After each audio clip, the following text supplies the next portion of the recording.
Good morning. My name is Kim Hodgson, and along with Jillian Cranian, we'd like to welcome you to the third, our three-part webinar series on partnership development. And we're so happy that you're here.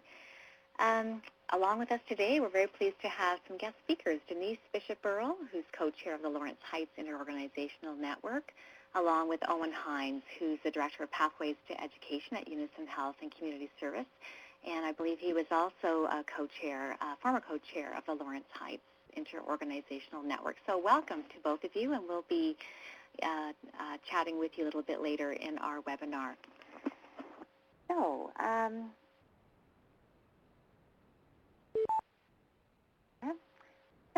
Back at the end of April, we started our three-part series on talking about the genius of partnership, and we focused on developing and connecting with people, developing new relationships, and getting diverse perspectives together and forming a common vision. And we talked about the importance of that, and some process elements is there as well. In addition, on May 7th, we talked about working collaboratively for change. What were the common challenges that, as partnerships and networks, we face, moving work forward with people from very diverse perspectives and different ways of working. And today we're going to close that circle with how do we celebrate all that's been accomplished and evaluate our work, which allows us to see what kind of impact that we're making, and also to renew and recharge and realign if necessary. So we're closing that circle today. Speaking of circles, here it is. This is the framework that we are grounding our work in. As you can see in the periphery, those are the different elements that I just talked about. So we are on the purple one, celebrate, evaluate, and renew. And this is from a Health Nexus publication back in 2009 that was, there's a nice paper on it, and it's available. We'll give you the link for that. It's for family health teams, and it's looking at collaboration. All right. We often call it the 6 activities, so that's what we're referring to. Jillian. Okay. Those of you who've been on the other webinars have seen this slide as well before about all the variations in our partnership experiences, and that the complexity being a central and common characteristic.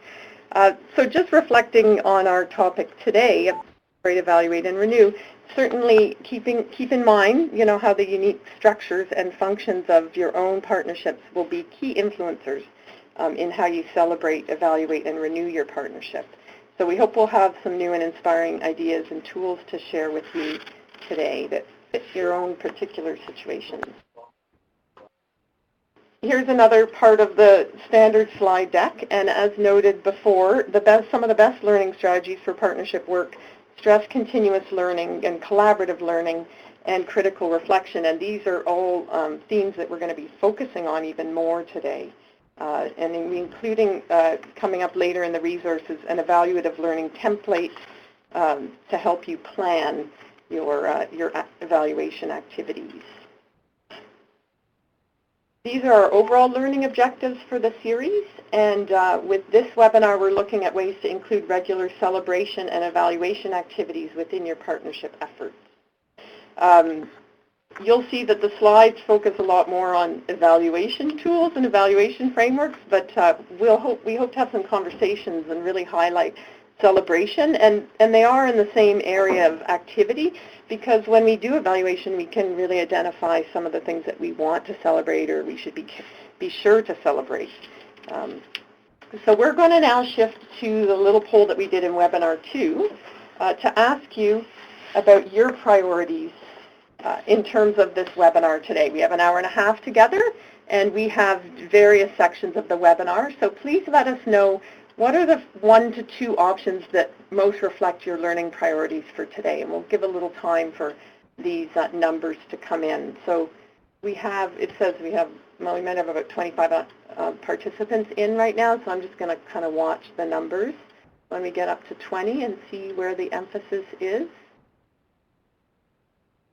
So we don't have anybody on discussion. Interestingly, today we may have a bit more time for discussion because we only have one set of guests sharing their story with us.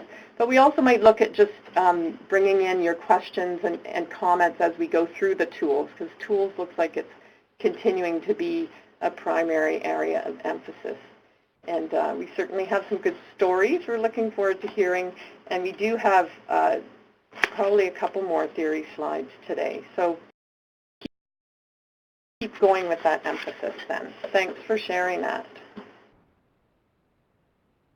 Here's our agenda. We're just running through the introduction now. We're going to spend a little bit of time on your experiences, both from when you registered, and also we have an open conversation there in a chat box. We have Denise and Owen. I just want to pause here to recognize that I had the wonderful experience of working closely with Denise and Owen at my previous job, because I was working at the same community health center where Owen works. And Owen and I actually started our jobs on the very same day, so I always called us twins, right, Owen?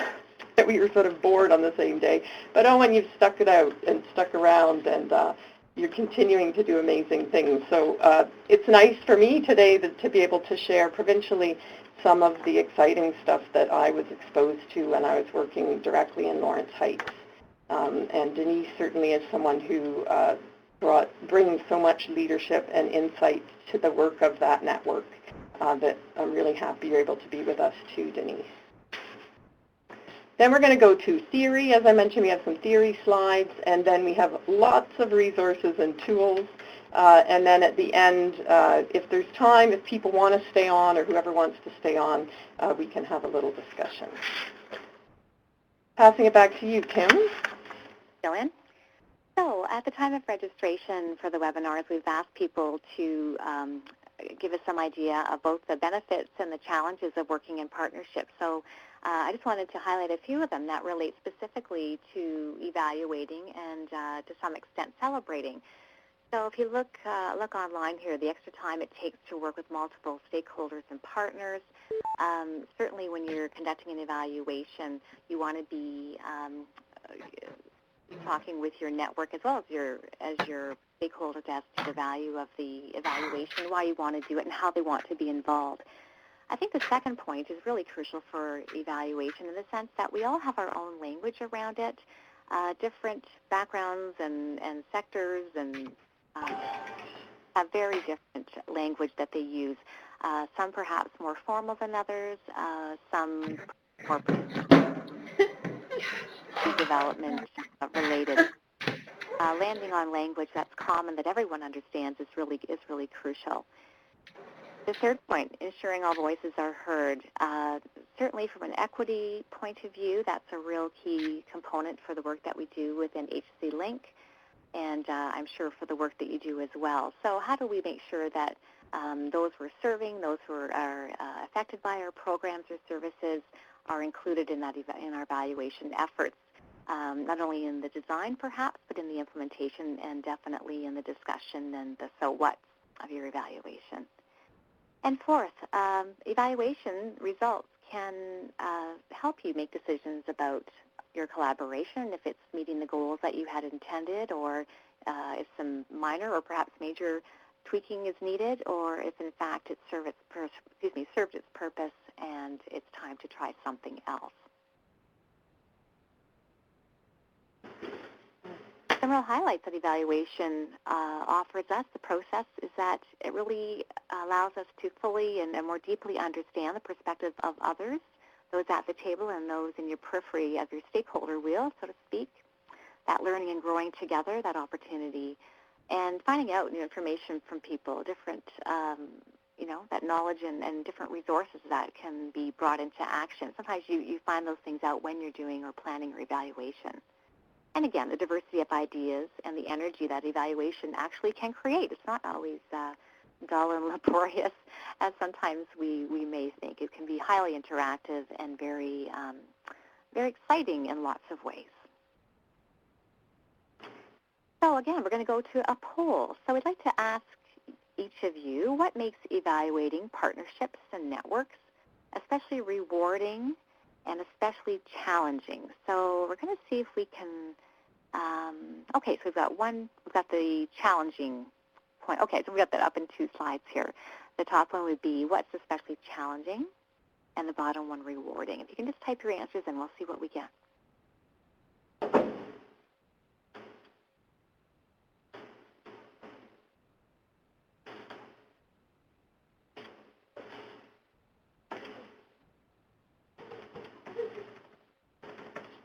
So rewarding, identifying meaningful and measurable outcomes.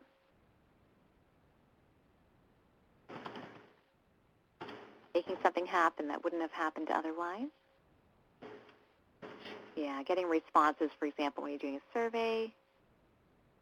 Yeah, lack of participation, what does that mean? Yeah, your outcomes may not fit necessarily well with what your activities were, and what does that mean? That's a discussion question right there. Yeah, the wide variety of partnerships.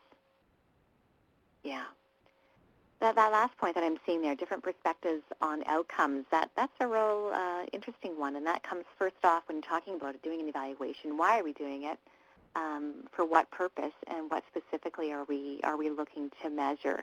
And when I say measure, I don't mean that necessarily to jump to a quantitative point of view, but how do we want to get that information out from a variety of sources? Scrolling down here. Yeah, if you have less than full participation in an evaluation, what does that actually mean? How confident can you be to move forward with that? Going back to the one around rewarding, more truthful feedback. People take the time. Okay, good way to end a partnership with a summary. All right, so if people are able to put closure or indicate in an evaluation that the time has come, then that sort of validates that, I suppose. Yeah. Those who haven't felt heard have a chance to be heard. And again, we'll talk in our tools and resource section about various approaches and ways and strategies that you can include those who may have less voice or who are less comfortable presenting their opinion. Jillian and Denise Owen, any comments on what you're seeing? I think and this is Owen, and as we look at it, I think some of the ones that really resonated for me and certainly for us were coming to agreement as a challenge, coming to agreement on the valued outcomes as well as the common vision and the set of goals, and really feeling that sometimes bringing so many partners together, there's not always necessarily a shared sense of vision or shared philosophy. Many organizations, many groups may come in with different mandates, and in terms of what they're trying to get at to, and until you can actually get to a point, I think, of aligning some of those, you're not entirely sure what it is that you're evaluating, or you're not entirely sure what it is that you actually might be questioning. I did like the idea of when everyone has the same goals and are understanding and appreciative of the strengths of others, and I think that's really, really great when that can be rewarding when we can actually set aside some of those particular pieces, some of those philosophies that we may bring to it that aren't necessarily completely sacred, but where everyone kind of comes together and decides, okay, what is it exactly that we're trying to do, and what is it that we're trying to accomplish? What does each person actually bring to the table, and then how can we actually harness those capacities, those abilities, those thoughts, those views, those visions, and make it and combine it into something that's actually going to be even better than what we may have started with individually. And then it's going to be much easier to look at it from a much collective and a corporate or community-based perspective. Terrific. Thanks, Owen. Okay. Denise or Jillian, any other comments? Nothing at the moment, thank you. I think Owen kind of encompassed all the thoughts that I had. All right, thanks. Okay, we'll close the poll then.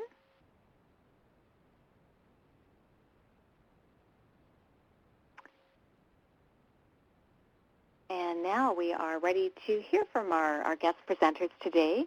As I mentioned, both Denise Bishop-Earle and Owen Hines have been involved in LION, as we're calling it, the Lawrence Heights Interorganizational Network, for some time. So Denise is joining us today as her role as a co-chair of the Lawrence Heights Interorganizational Network.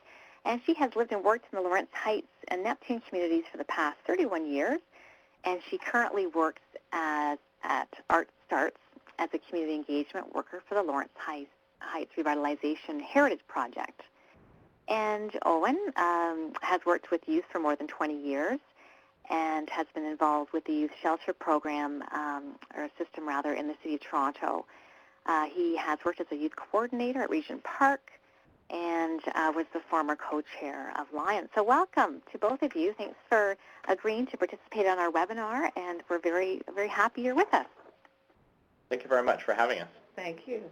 Okay, so we have a couple questions we wanted to ask you. Obviously, so the Lawrence Heights Interorganizational Network has existed since 2005. Can you tell us a little bit about the organization and the community it's in, and how you first decided to work together? Okay. So I'll start us off in that one. So the network really came together. So, well, let me go back a little bit. So here in the city of Toronto, especially in 2005, there was the so-called Summer of the Gun.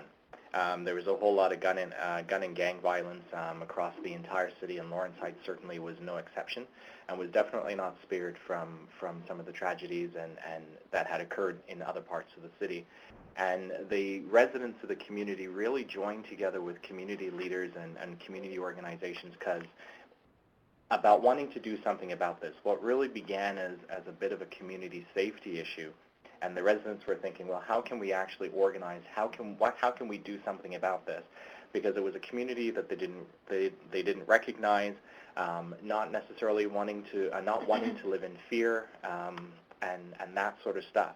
And so really kind of enlisted with some agencies, for example, Unison Health and Community Services, and some of the leadership there, and a gentleman by the name of Paulos Gabriesos, who's my senior director, and he was together with Helen Kennedy, who worked for Parks and Recreation here in the city of Toronto. They became the first co-chairs, but they also began to identify that the issues weren't just about safety, but we looked at issues around education, knowing that community revitalization and redevelopment was also on the agenda moving forward, looking at employment and training, but also larger opportunities for folks. So beyond just that idea of safety, but if we're really going to work together, then how can we kind of address some of those issues and some of those concerns that we're really hearing from residents, and some of those things that not only will help to level the playing field for folks in the community and provide some additional opportunities, and out of that came the Lawrence Heights Interorganizational Network that really formed in what used to be the Lawrence Heights Priority Neighborhood, which are now in Toronto, which are now the neighborhood improvement areas. But it formed there, so it constituted Lawrence Heights proper, a smaller neighborhood to the north called Neptune Community, as well as Loverton Pathway. So it was formed here in that priority neighborhood. Okay.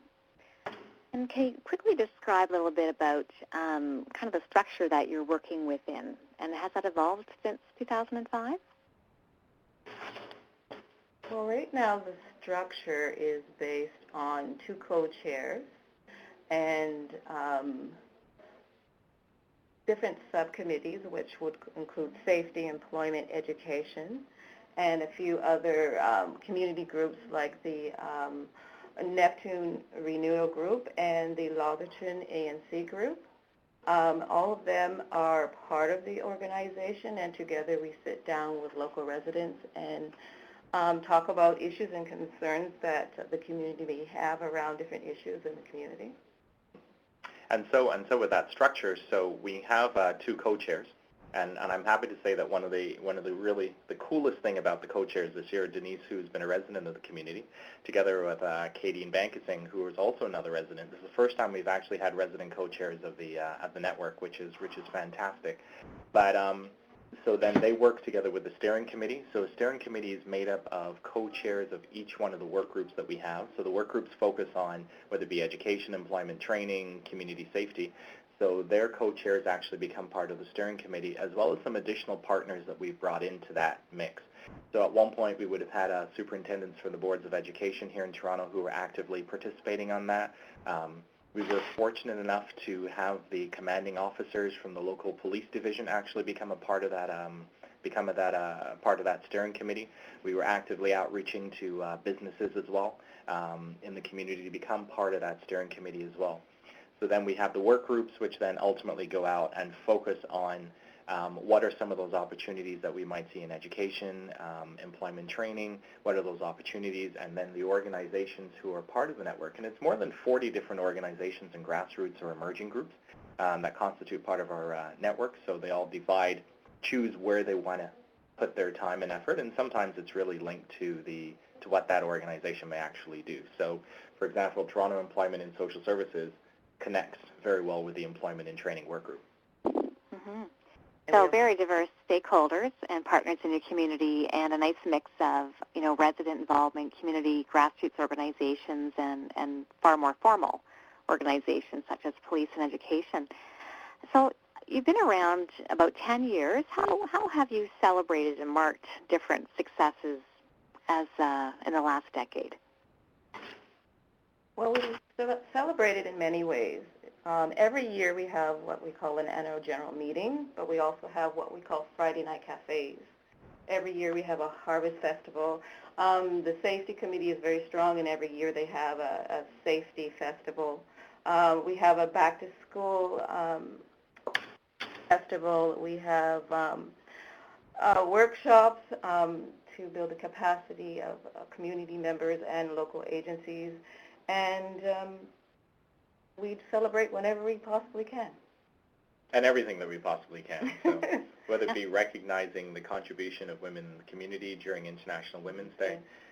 We do these summer events as well called Summer Thursdays, which are big barbecues that come together from a bit of a community safety perspective. But Denise is quite right, is whenever we can celebrate and whenever we can bring folks together to recognize the assets and the strengths that actually exist, then we will do that. And the community we work in is very diverse culturally and ethnically, and I think it's really fantastic at times to be able to bring those different communities together under this common banner of how can we really kind of strengthen the community. Mm-hmm. Denise, I heard you speaking a bit about the Friday night cafes. Can you talk a bit about those? Well, usually we have Friday night cafes when we want to focus on a certain issue. I'll take safety for an example because I've been co-chair of the safety subcommittee since 2007, and I just relinquished that position this past fall. We have if we have an issue around, a safety issue, then we will invite people to come and eat with us and have discussions and invite guest speakers to talk about whatever issue or concern that we may have around a specific subject. And we invite the whole community to come and talk about and ask questions about that particular issue with those guests that we have invited. And every year we hopefully try to have one at least 2 or 3 times a year, sometimes 4 times a year, to discuss different issues and concerns that community residents and local agencies may have. Okay, thanks. Wow, so between festivals, feasts, and cafes, you guys are constantly on the move. That sounds really like a lot of fun. It is. Now, I want to ask you a little bit about evaluation, and I'm curious because you have such a mix of groups working together as well as residents that I can just imagine that there's such a diverse perspective around what needs to be evaluated and how. So can you describe some of the important evaluations that you've done and that you've conducted as a network to see how you're progressing? I think one of the ways we did evaluation was through B-part. I can't tell you what the acronym is. It's actually Building Equitable Partnerships. Okay. Oh. It's longer than that, but we'll go with that one. It was an initiative, I would say a collaborative between local residents and local agency partners to figure out ways to look at how can residents and local agencies work together to look at issues and concerns that residents may have in terms of working with and participating with local agencies. I think before we had a lot of challenges around what was, how can I put it, what local agencies were really bringing to the table in terms of how local residents perceive local agencies, and I think a lot of what we really wanted to accomplish was having that dialogue and allowing those voices to be heard, but also coming up with some recommendations for local agencies, for residents, and for what do you call it? Oh, sorry, this was a long morning for me. Funders who fund the community. Sorry, it's been a morning for me. I've had a lot of things going on. In order to find out ways to support what was going on in our communities. Okay, so it sounds like you're saying that as a network, it's important to see what local agencies are bringing to the table and was that meeting residents' needs. And secondarily, for the funders, what was the value of the network? Am I summarizing that correctly? Yes. That's right. In addition to that, with some of our work groups, so every year leading into the planning process, which would be some of the pictures that you're seeing in the slide, would be one, identifying where have we been, what have been some of those significant issues and the challenges, how have we responded, where have we ultimately seen success here and there, but also really hearing from folks, okay, are we really kind of meeting your particular needs?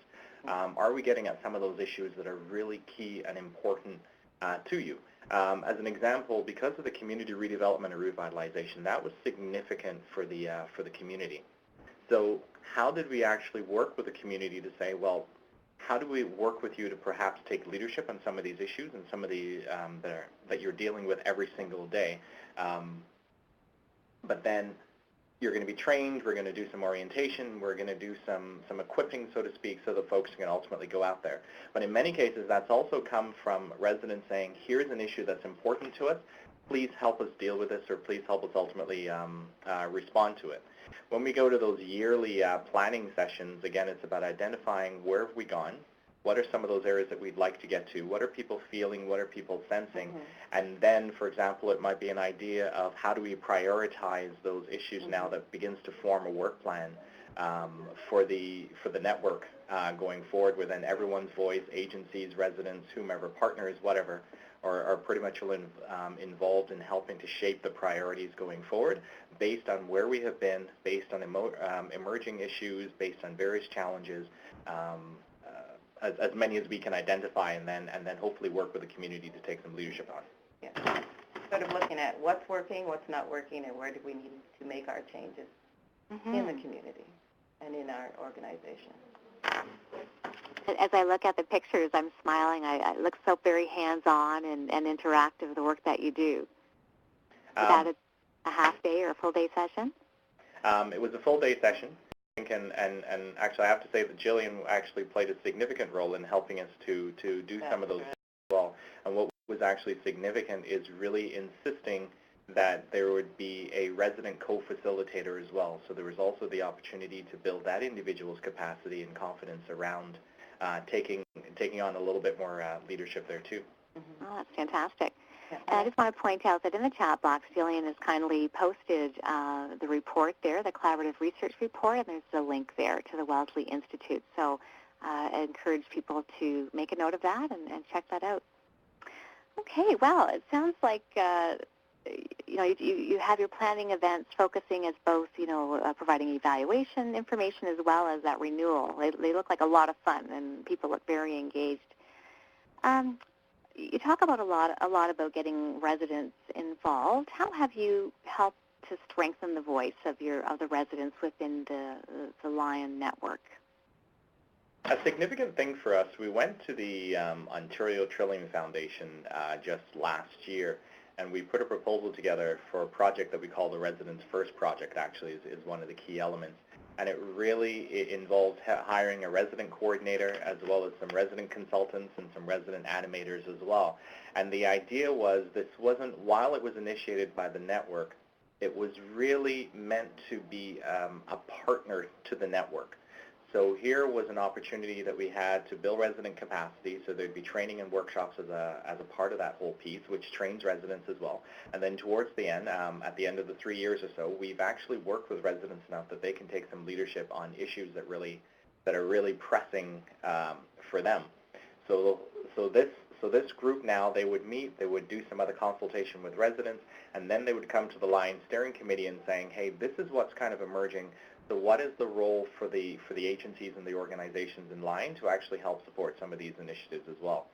I mentioned earlier that one of the key elements, and for me anyway, had always been a vision of being involved in Lion, that there should be a bit of a ceding of the responsibility overall to the network to residents. Not that agencies didn't have a role to play, but I felt quite strongly, as someone who doesn't live in the neighborhood, I get to go home at night, but how can we really work with folks more and more to take that ownership and leadership of what's kind of happening in their situation on a day-to-day basis? So it almost brought tears to my eyes, I think when I lost the election to Denise and Kadeen, because because it was actually really, I think, a realization of a dream. Denise had mentioned about the building of the equitable partnerships, the B-Part project as well, and that was a significant element of bringing in that resident voice. When we looked at the work groups, we wanted to make sure that each work group had at least one resident co-chair. While some work groups will meet during the daytime, but where possible, we wanted to say, well, can those work groups meet in the early evening?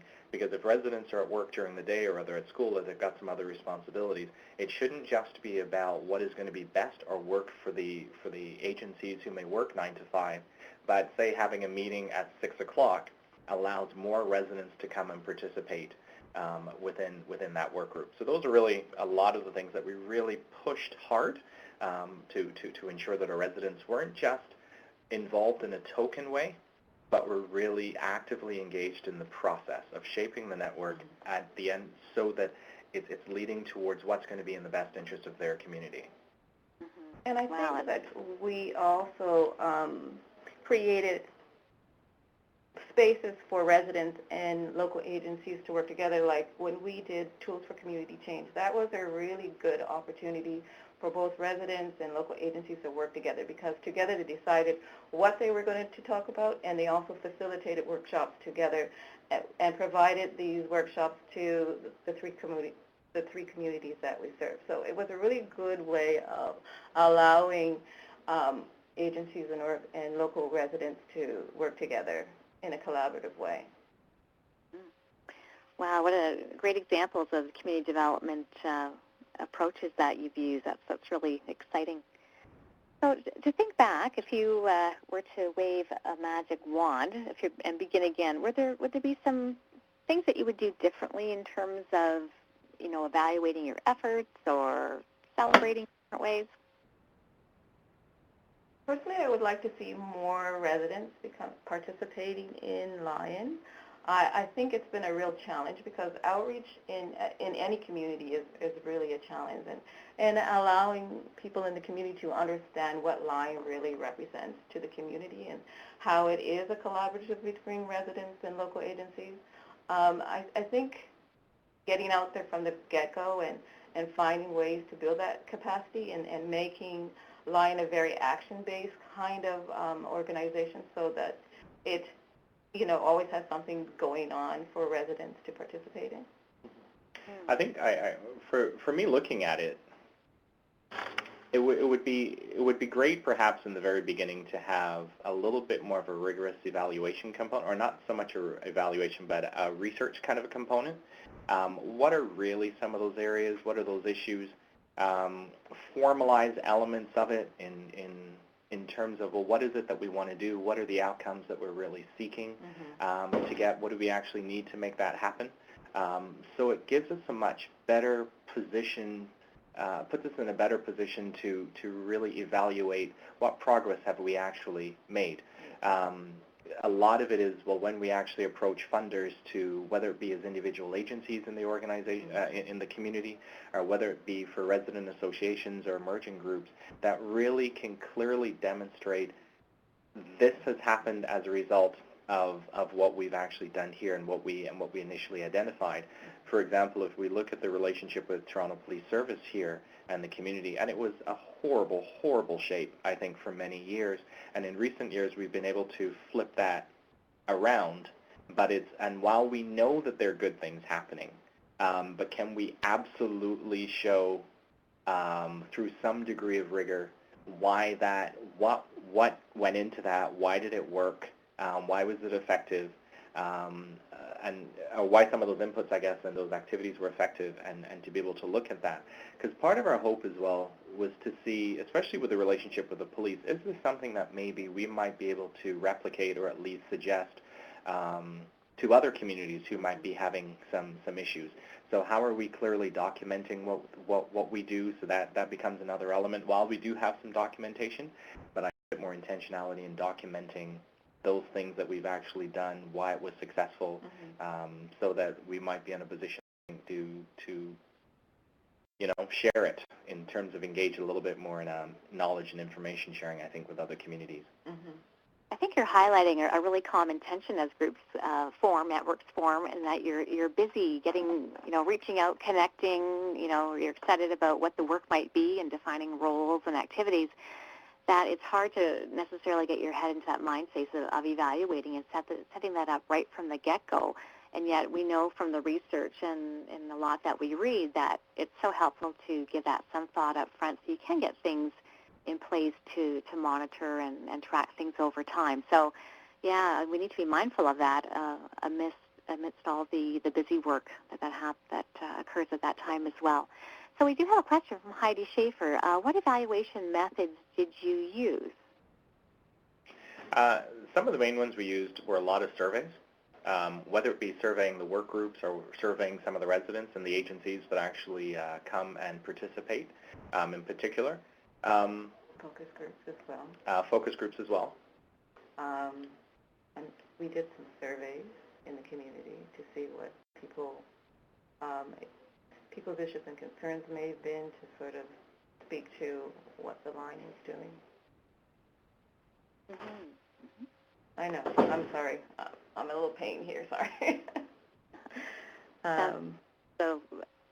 So in your outreach, you would do some surveys and some focus groups, perhaps at one of your spaces. Yes. Okay. That's right. All right. Any other questions? Someone else is typing. Yeah, Heidi's typing again. It's Jillian. I'm just pitching in here because I was involved in the community. I would also say that some of those Friday night cafes have had very much of a focus group character, because you would prepare questions and people would discuss them at small tables. Could you describe that a bit more?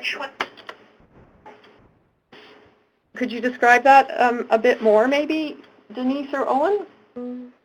Well, like maybe what was I guess Friday night cafes, they varied a lot, but at some of them they were structured in that kind of way with some key questions for small groups. Well, in many cases we had table discussions, so we would provide questions at each table, and we'd have someone who was facilitating each table, usually community animators, and then we would ask people to answer the questions with the facilitator, and then at some point we'd ask them to present whatever it is they discussed in their circles at their tables to the larger group. I think sometimes we'll talk about the World Cafe kind of a thing, where sometimes the questions might rotate or where individuals would speak to different areas, and then really kind of presenting back, getting that information up where everyone can then see it. Other folks might have an opportunity to kind of comment on it. Did this really resonate with me, or am I thinking of something else as well? That really wanting to bring it forward. Okay, here is something that the network maybe wants to think about or to consider in its deliberations or in its planning. Mm-hmm. And also, what would be the next step? Sometimes that might be also part of what is discussed at the Friday night cafes. In many cases, we use some just looking, for example, at some statistics. For example, even when we looked at our work groups, right now we're actually going through a bit of a phase in determining, well, which work groups not so much are still relevant, but we look at, say, the attendance patterns and those elements to kind of try to come up with, okay, well, what really is kind of going on here? Is this actually still serving the purpose that it was actually intended to serve?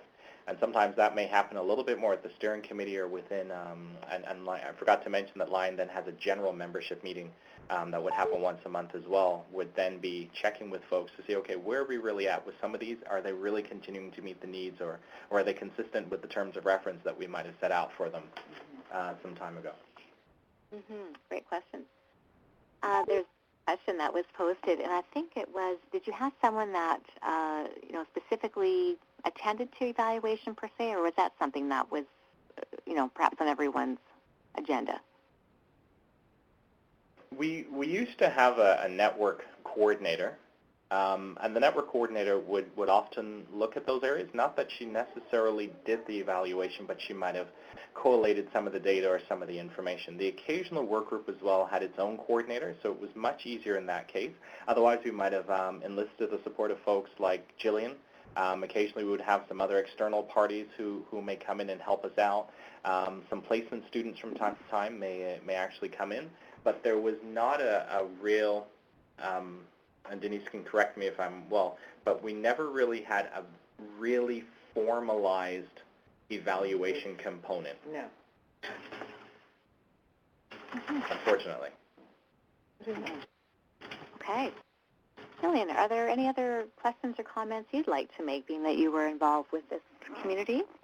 Yeah, well, it was my idea to invite you guys on, and one of the reasons being that in a lot of the published literature, the evaluations we read about, are decently resourced. I'll use that word, that adjective, decently resourced.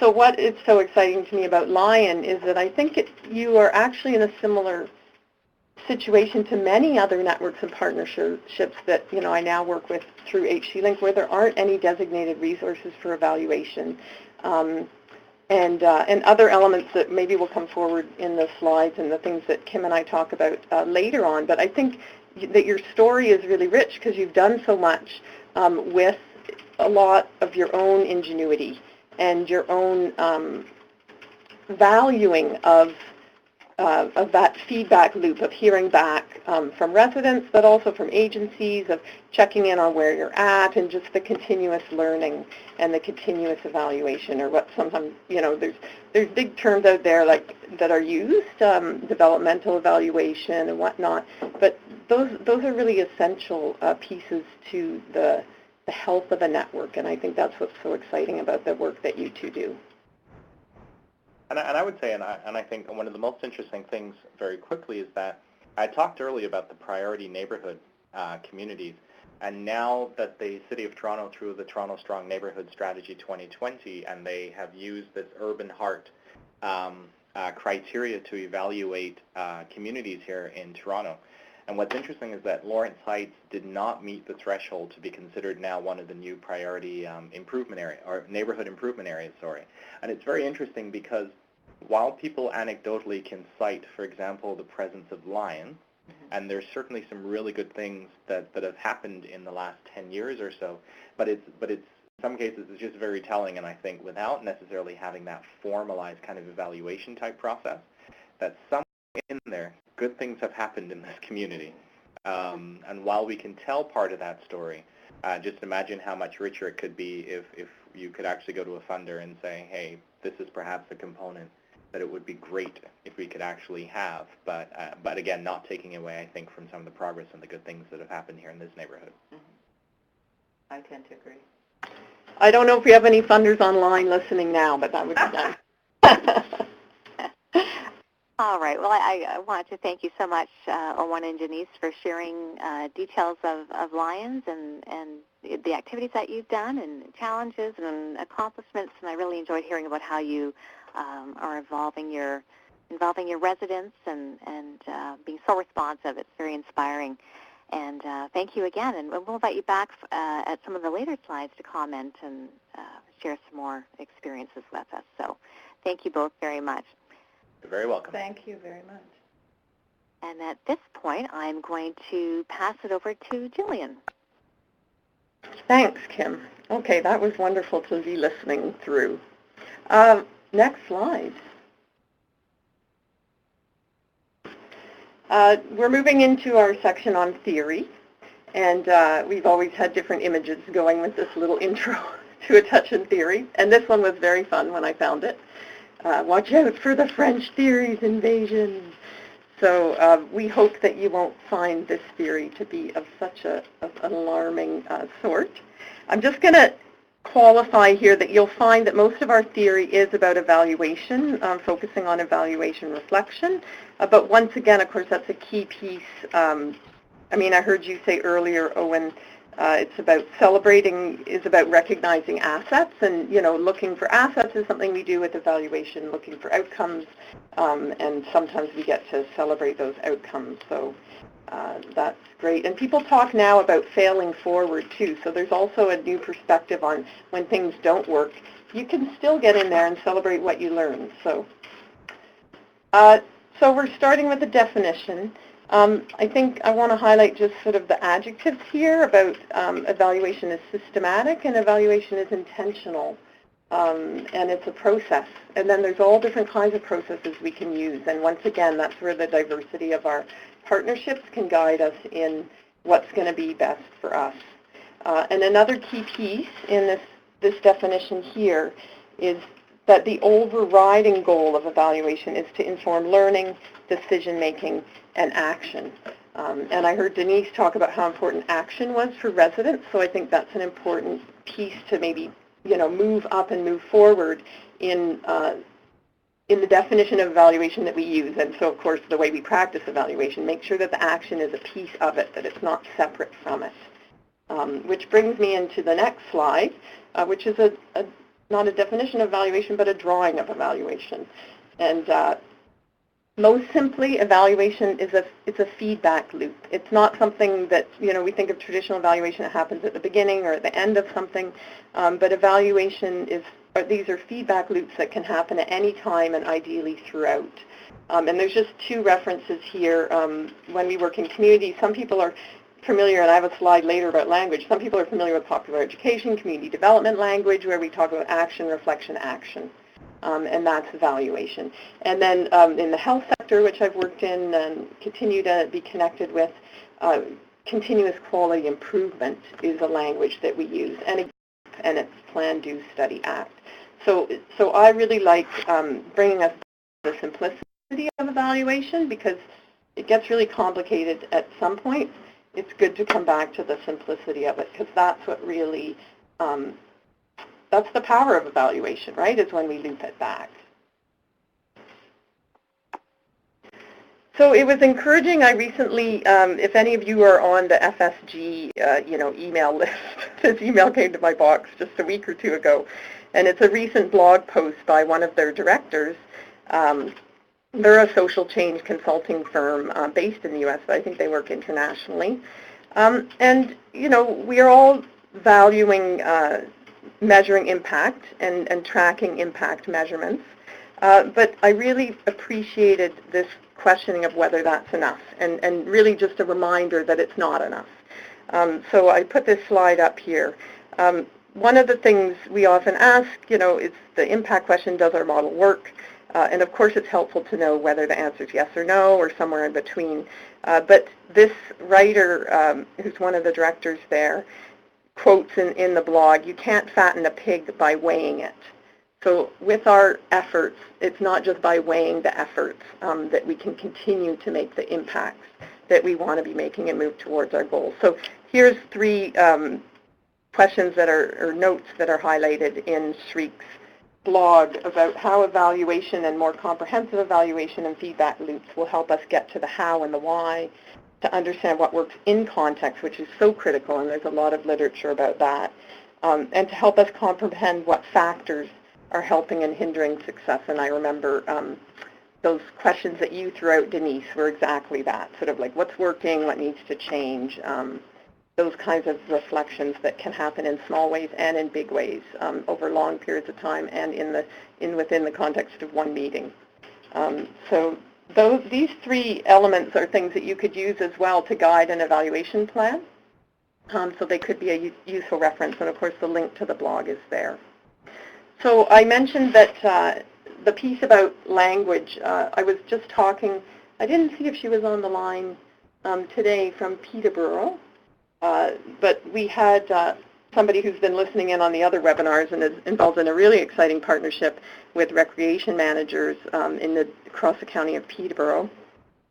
And she was reflecting on how, because they're developing an evaluation plan, that we use different language. So I didn't go into depth with her, but I'm just sort of thinking from my own experience that, yeah, recreation managers, the kind of language they would use to talk about evaluative processes is very different than somebody in public health.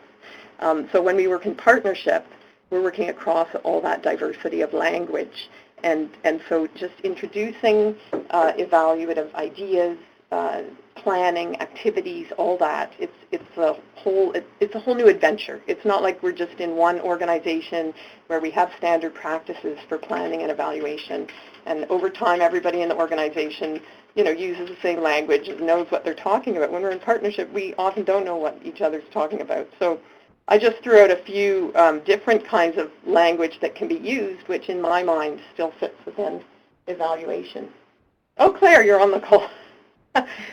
Great. Maybe we'll get you to pitch in later. Okay, Thanks. sounds great. I hope I represented your story decently. Yeah, you no, you did a great something? job, yeah. Okay, great. So, so reflection is one that I use a lot. Evaluative learning, there's not actually a lot of literature out there with using that term, but I've always liked it a lot, found it very useful, and the literature's good too. Co-learning, there's a move towards putting co at the beginning in that recognition that we're doing this all together. Reflective practice, which I believe comes from social work theory. Strategic learning and evaluation, that comes from FSG, the organization I was mentioning before, and I really like it that they tie in strategic learning with evaluation into one title. Continuous improvement I mentioned, and I put communications in there because in collective impact, and we talked about them in the earlier webinar, there's the 4 pillars, and there's the one which has to do with impact and measuring impact and having, an indicator for that. But a lot of when I've done some reading, a lot of the general evaluative work that's being recognized as happening within collective impact efforts kind of falls under the communications pillar in the collective impact theory. This is also something we really need to be careful thinking about when we're working with, as in your case, with Lion, Owen, and Denise, with residents who are coming from all different kinds of A, language backgrounds, and B, exposure to theoretical language in English, is again language and how we choose to talk about these things. Adaptive learning. Ooh, thank you, Heidi. And Heidi, just as I'm looking at the chat box again for a second, I see that you've also put in a note. I think I'll get to that later. But thanks, Heidi, for all your contributions. Okay, so moving on.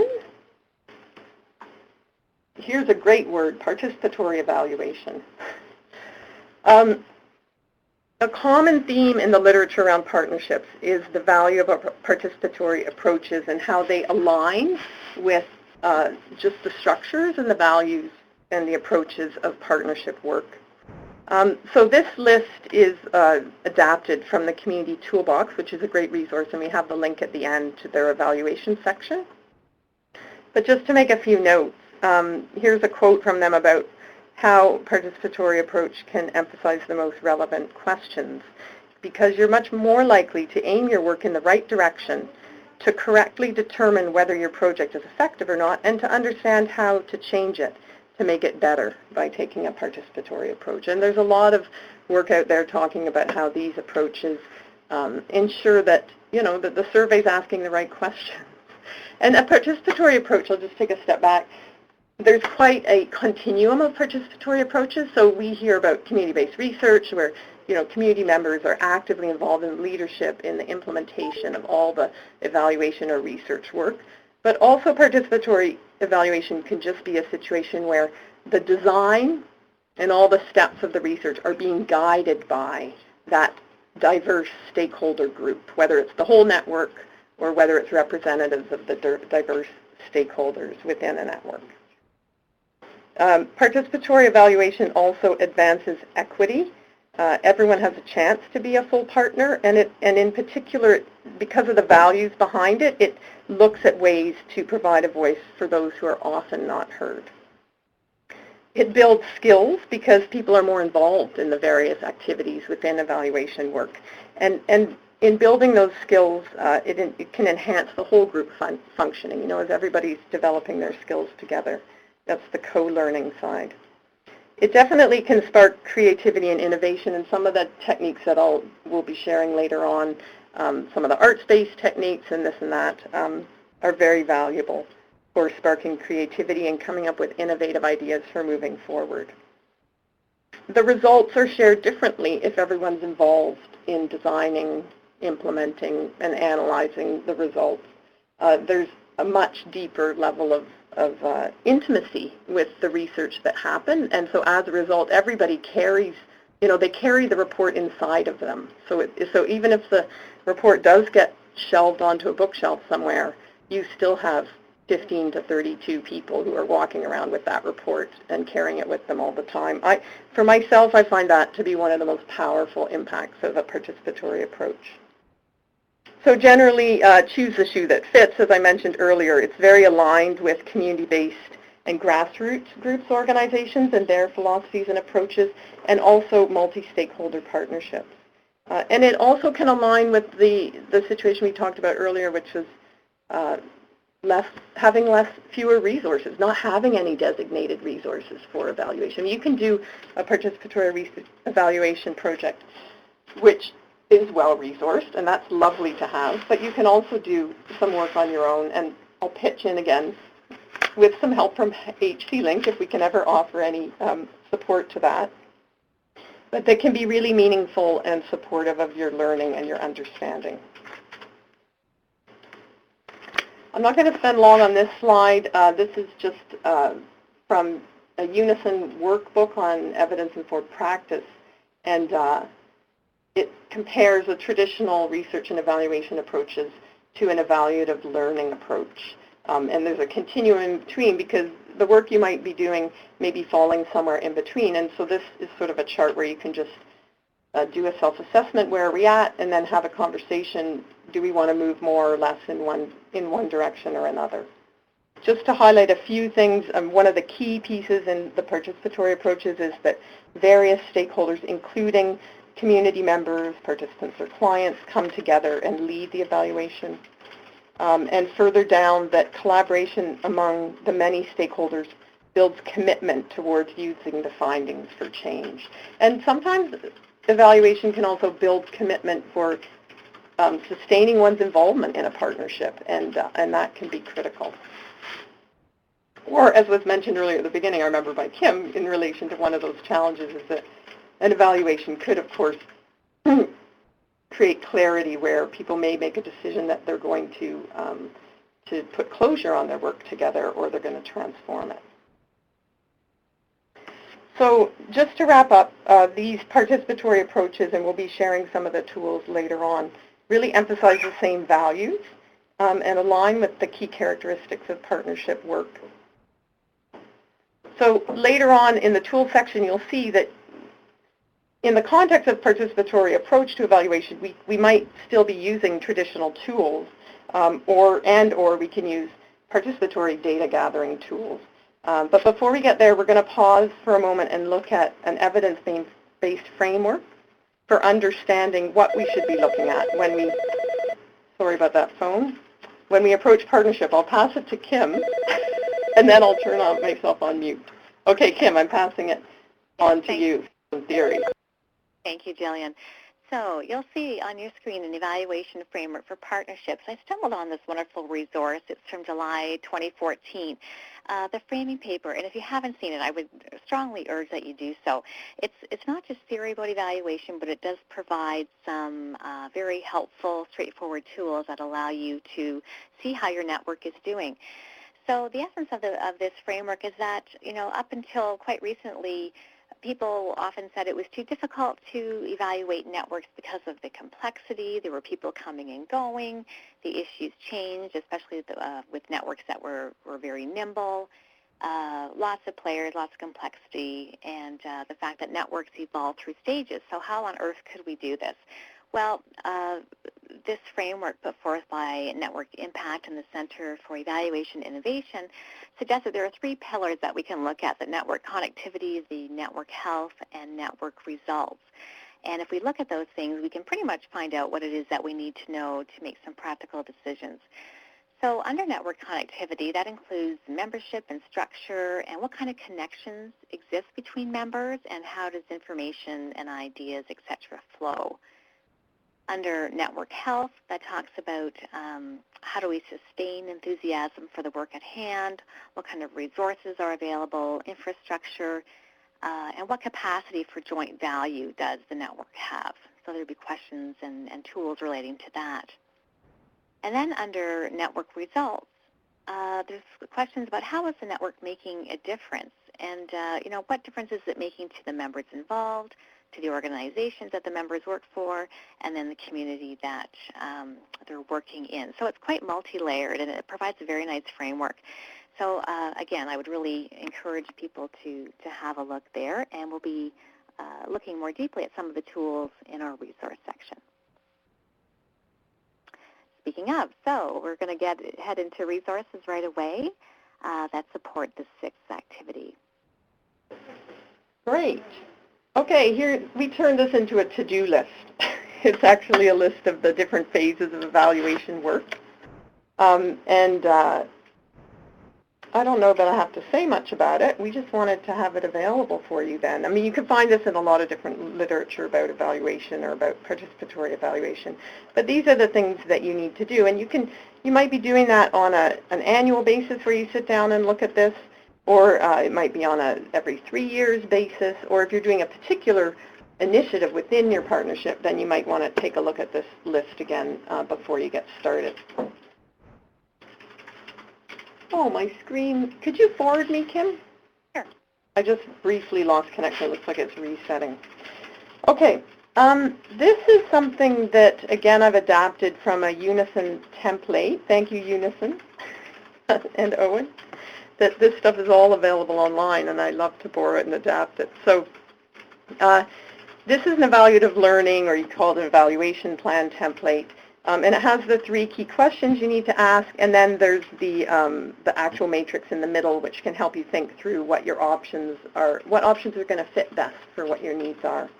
So it starts with what do we want to learn about and document. As I mentioned earlier, it could be your whole partnership. It could be one of those 3 pillars that Kim was just talking about. It could be a specific project. So what is it you want to learn about and document? And is it a process learning? Is it an outcome learning? You can put that in there. Then ask yourselves what mix of methods will we use. And this is where I made some adaptations to make it fit best for the partnership situation. And so there's a variety here.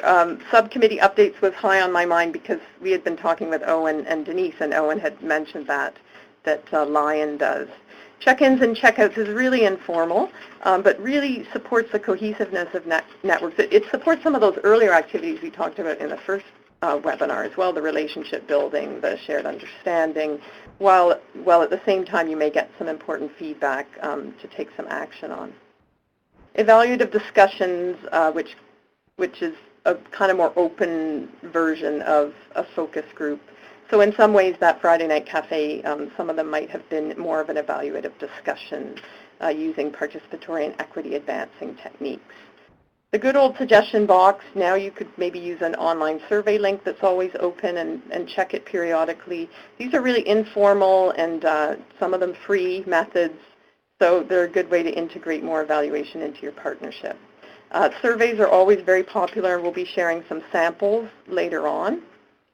You might be looking at some of the data from the work you've been doing together.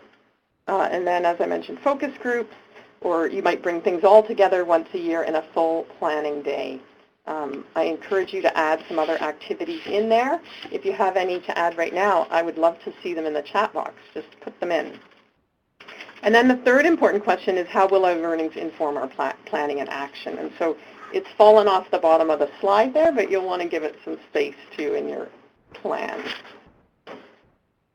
We're going to move to Kim now, who has some neat questions to consider when you are, oops, we were both hitting the advance at the same time. Questions to consider when you're developing your plans. Thank you. Sorry about that.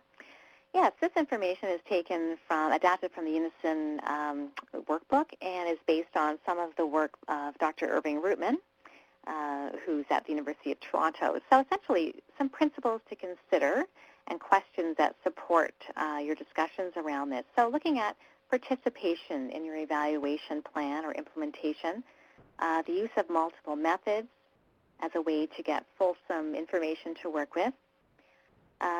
Ensuring that you have some capacity building elements in your evaluation framework or plan to build build the skills of all, and to make sure that your evaluation is appropriate in a lot of ways.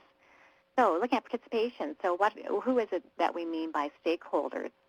And again, with that equity lens, how do we ensure that people with lived experience or those with a voice that's more difficult to hear, how do we encourage them to be involved in the evaluative learning? Multiple methods. I know that depending on the sector and kind of the culture of organization, there's some preferred methods in some areas, but how do we collect data that will really support us in telling stories? Stories are so powerful. What kind of hard data, if you will, do we need that's going to tell the other part of the story? And how do we weave them together? And specifically, are we looking at process issues or outcome issues or both? So looking at where you want to focus your evaluation and how and what kinds of data you want to collect. The last point there, how can we mix opportunities for anonymous data and group feedback? Because again, that might be quite illuminating at times, and you want to provide a comfortable way for people to do that. We talked about capacity building, and I really enjoyed hearing Denise and Owen speaking about their capacity building efforts with their residents, and certainly forming and discussing and planning an evaluation and carrying it out can all be opportunities to develop skills, understanding, and capacity for those on your steering committees or their work groups or those that you serve. The last one, appropriateness. Is your evaluation, is it culturally appropriate? That would be key. Is it ethical? I think appropriateness, too, would be, are we, in terms of formality, that one comes to mind quite frequently with the groups that I work with, rather. You want an evaluation that really is in step with the style and culture of the network that you're dealing with. So it's got to feel like a really good fit.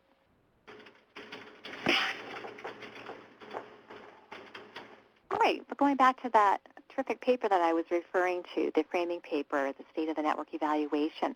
I talked about the pillars before, and you'll see those on the graph there. So the connectivity one, you can see there, it looks at membership, who's participating in the network and what role do they play, who connects with whom. You want to see how that all fits together, and certainly network mapping would have a role to play here. And there's some terrific services available through Health Nexus and other software and processes available online to do your own network mapping, but to look at who's around the table and how do they fit together. And then structure as well, how connections between members are structured and what flows through different things. So how are we involving everybody? And then as we look at resources, you can see infrastructure. Is the group fairly well equipped to do the work that it wants to?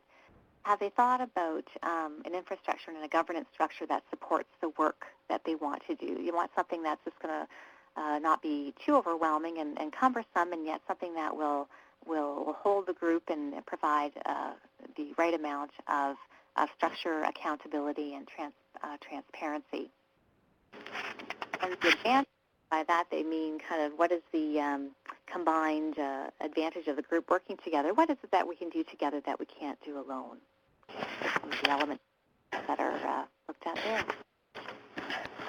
And under looking at interim outcome results, and some of those might be process results, and then longer-term impact, and how are you impacting members, those serve, and the organizations of the members that sit around your network. So it's a terrific tool, and I would really encourage you to have a look at that and see how it might be able to help you.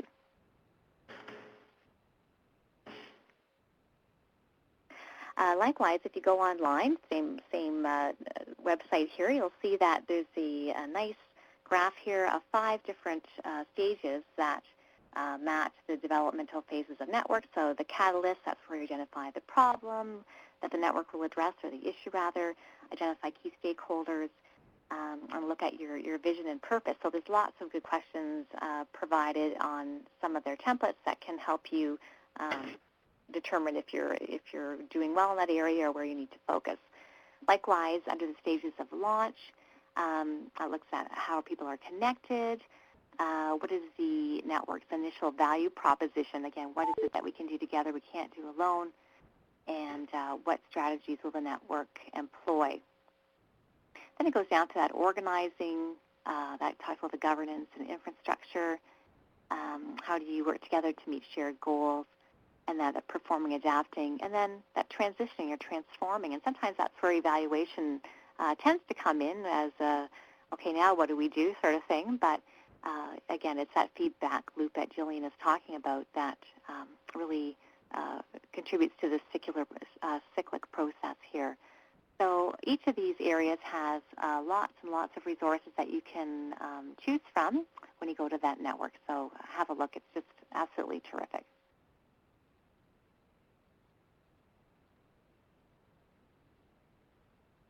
Okay, some of you might be aware of this model from the University of Victoria out of Australia. And I've done a little bit of work with this with a group in Ontario, and it's interesting because it has an extensive list of tools and questions that groups can ask themselves. And if you go online, there will be some questions there that you can answer, give yourself a mark on, and get your subtotals, and get a kind of a hard number as to where you are in different elements of it. So that's a nice online tool that provides kind of a visual as well as a number, if you will, if that's helpful for you to really see where you're at on different elements. The other part of this partnership analysis tool that I like is actually the process that it speaks to. If you go online or look at the actual guide, it's a kind of a evidence-informed process for partnerships to use. It consists of either 3 meetings or 3 groups of meetings where you're looking at various components of your partnership development. And because it is, it's been researched and documented and is reviewed, some organizations quite like it because it's evidence-based, and they follow the process, and that's good for them. My caution would be is that with any tool or any process, you want to customize it for the group that you're with. And if some of the suggested questions or focuses are not relevant, I think you need to really say, okay, well, do we omit that at this point, even though it is part of the recommended structure for the assessment. So again, I like tools, I like processes, but adapting them to your specific needs only makes sense. So have a look there. And again, a favorite of ours, the Ontario Healthy Communities Coalition. If you look at our website, you'll find on our online learning that we have a fantastic tool which allows you to assess your collaborative process. So step 1, we'll talk about determining the need for a collaborative and exploring the issue or the problem. Step 2 focuses on the motivation to collaborate. What are the benefits to the members? What is the motivation? How do you keep that going? Is there a shared vision? And then third, member identification and selection.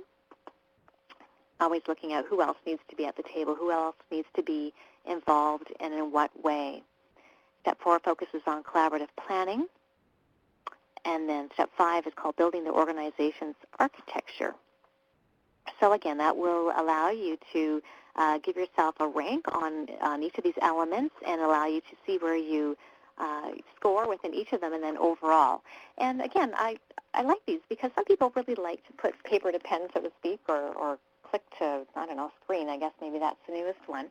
And, again, different groups like different things. So it's not to say that the more reflective evaluation processes and activities that we've talked about and we'll talk about in more depth, they have their place, absolutely, but do consider some of these harder tools, if you will, as part of your toolkit for different groups. So lots of resources, again, on the OHC website, and I certainly would encourage you to have a look. Another tool that you can access is the Wilder Collaboration Factors Inventory, and this is a really interesting one. And if you haven't visited this website, do so. It's really neat. Again, it takes you through some of the similar questions and stages of partnership development and ask similar questions. What I like about this is that you can fill it out on behalf of yourself if you just want to do it for something you're involved in, but it also allows you to create an inventory for a group that you're working with and then have them have a link sent to your members where they fill it out. So there's that anonymity that this tool provides that I quite like. So it's all online. It's available for free, and people can fill it in, and then that information is rolled up in an anonymous way and can be presented back to the group. So, there's certainly a time for things being very open and transparent, but there may also be times where you want that anonymous feedback as well. So that provides it there. Again, that website, the Wilder Collaboration, has a host of resources that you for sure have a look at. You'll be there probably half the day like I was.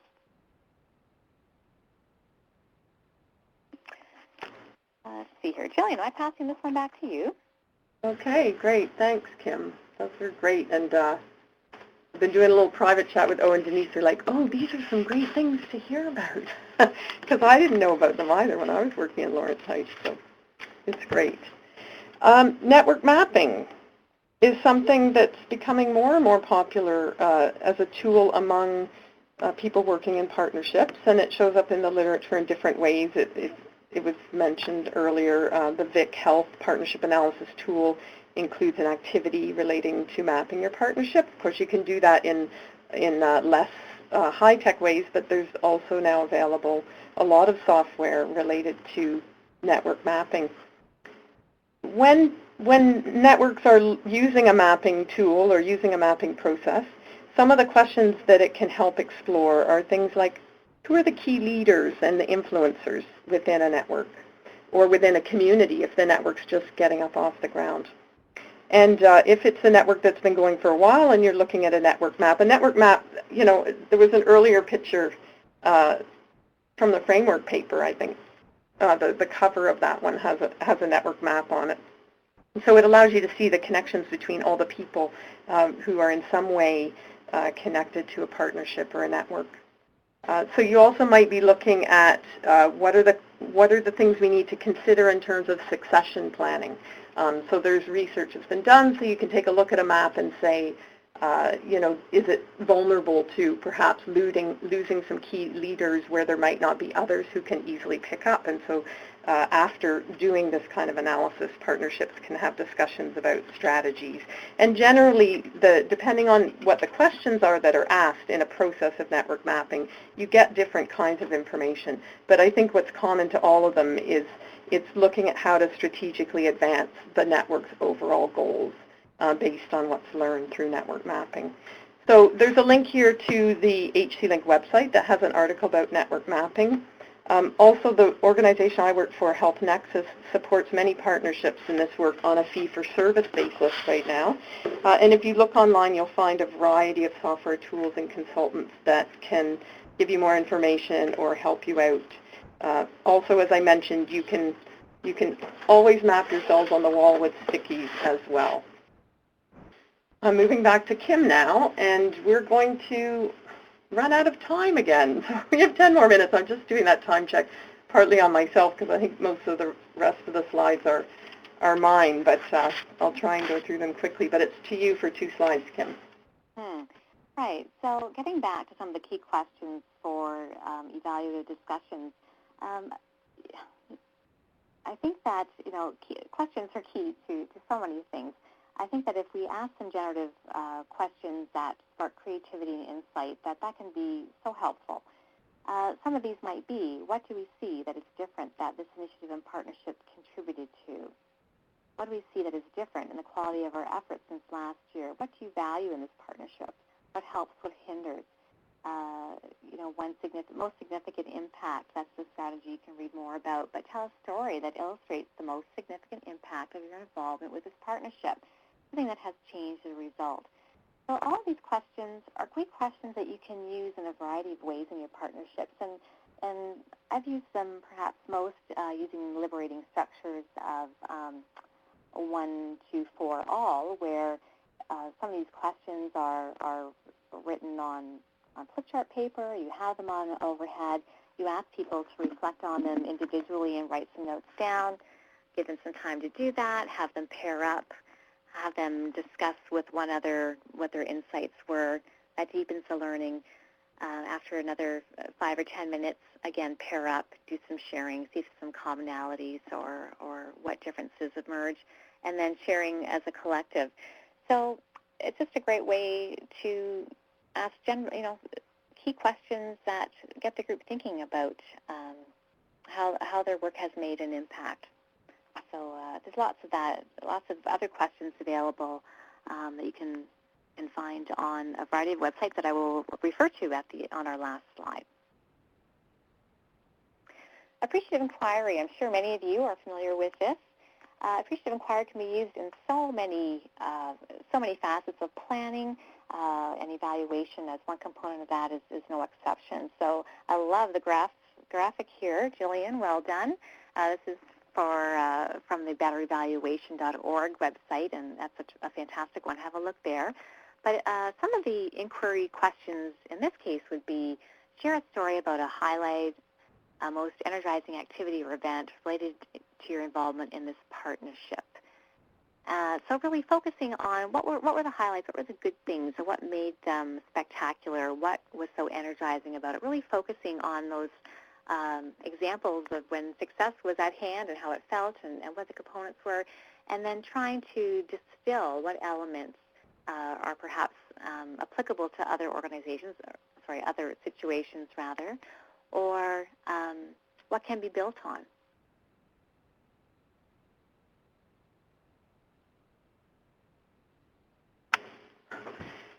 Okay, now we have some highly interactive kind of data gathering techniques that can be used in the context of a bigger evaluation process or just in the middle of an event or a meeting. So human lineups, which is what this picture is here, with some folks from Health Nexus lining up, and I can't remember what the real question was, but here's some questions that you could use with a lineup where you ask people to line up according to a continuum. Some people call it a human continuum, from one end to the other. So the question might be, to what extent are other leaders in your sector or community aware of the activities and impacts of this network? And so at one end is people who are feeling like in their own sector or community there is no awareness, and at the other there's very high awareness, and at the middle would be in between. So when people set themselves on the line, they have to talk to each other. It's highly interactive.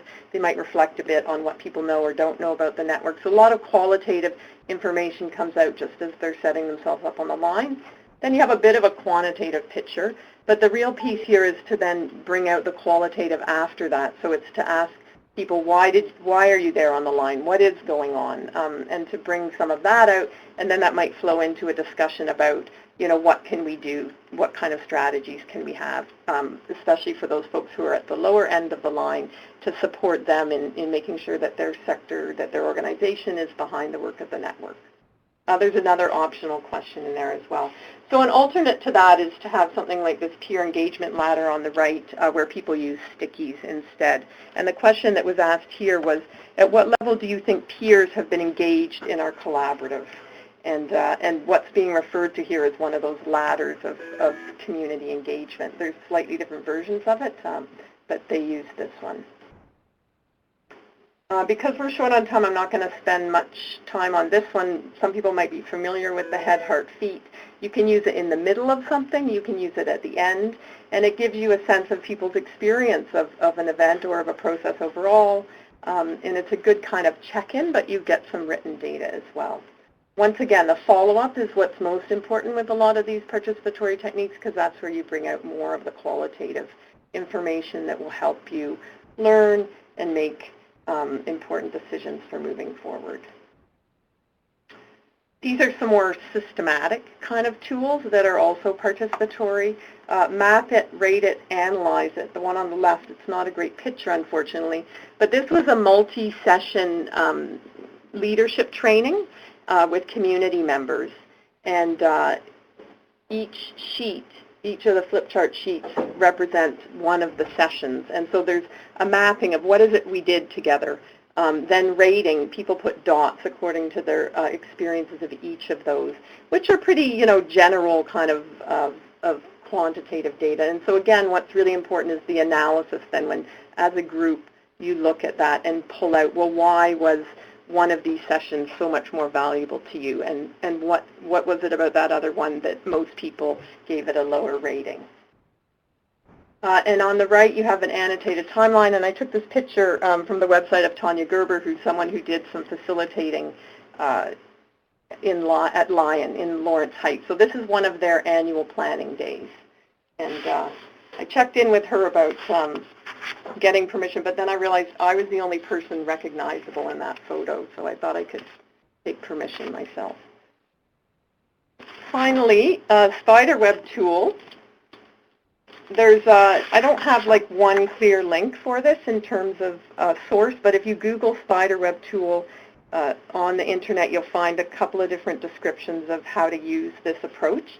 And when I was involved with Lion, I was a member of the revitalization subcommittee of Lion, and we used this tool at one point in our own process. There are 10 different kinds of stakeholders around the table, and we started with pair discussions, mapping out on this just on our own feelings in relation to the particular questions. These are not the questions we used then.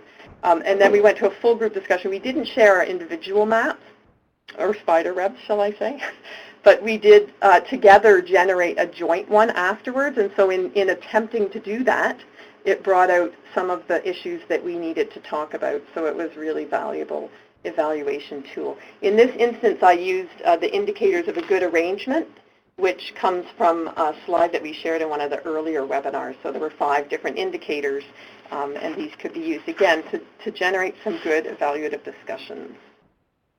Arts-based techniques, I think we talked about the paper quilt, the one on the right, in an earlier webinar, because it can be used in planning equally as it can be used in evaluation. The one on the left gives you an idea of when we use these fish and weeds. It was nice because it was a small group and we didn't have to map it on the wall. We just kept the data sort of in the middle of the table around us while we were talking about it, and we were able to move it around during our conversation. So it was really a useful tool. So that wraps up our tools for today. I'll just pass it to you, Kim, but we're to the conclusion moment, aren't we, again? We really are. So thank you, Jillian, for highlighting some of those very practical tools that we can use.